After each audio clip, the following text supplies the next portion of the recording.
एक गांव के बाहर एक लुटेरा डाकू रहता था। वह रोज चोरी करने के लिए गांव में जाता था। उसी गांव में दो पति पत्नी अजय और सीमा रहते थे।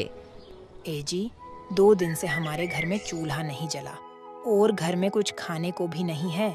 तुम्हें तो पता है मैं 2 महीने से घर बैठा हूं और मुझे कोई काम भी नहीं मिल रहा। लेकिन तुम चिंता मत करो, मैं जल्द ही काम ढूंढ लूंगा। वह दोनों बहुत गरीब थे। एक दिन लुटेरा डाकू अकेले में सोच रहा था। मैंने चोरी करके बहुत धन कमा लिया है, ऐसे ही मैं चोरी करके गांव का सभी धन लूट लूंगा। ए जी, हमारे घर में खाने के लिए कुछ नहीं है, इसलिए आप मेरा ये सोने का हार बेच दीजिए। इससे हमें थोड़े दिन का गुजारा हो जाएगा। हमारे पास दूसरा रास्ता भी नहीं है। ठीक है भाग्यवान, मैं आज ही शहर जाकर इसको बेच आता हूँ। अजय सोने की चैन बेचने के लिए शहर की तरफ जाता है।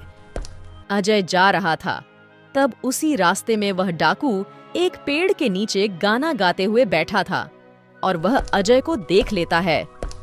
लगता है आज शिकार खुद चल के आ रहा है, अब ये चेन मेरी होगी। वह जोर से चिल्लाता है। अबे रुक!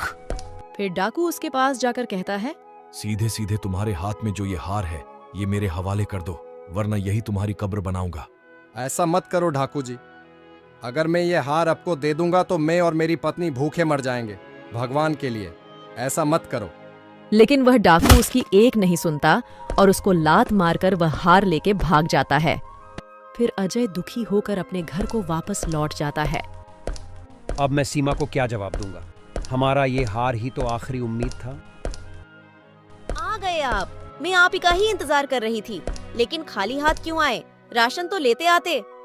भाग्यवान में रास्ते में जा रहा था, तब एक डाकू ने मुझ पर हमला कर दिया और वह हार चोरी करके भाग गया। इतना सुनते ही सीमा रोने लग जाती है। हे भगवान, हमारे साथ ही ऐसा क्यों हुआ? हमारी किस्मत ही खराब है। अब हम क्या करें भाग्यवान, हमने तो 2 दिन से कुछ नहीं खाया। भूख से मरने से अच्छा है हम अपनी जान दे दें।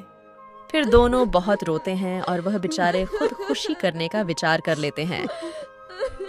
फिर वह दोनों एक बड़े पहाड़ पर खुद खुशी करने के लिए आ पहुंचते हैं। हमारी जिंदगी यही तक थी।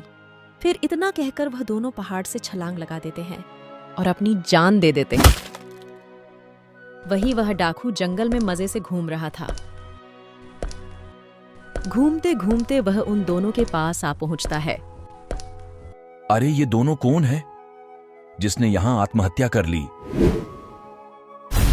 अरे ये तो वही आदमी है जिसका हार मैंने चुराया था।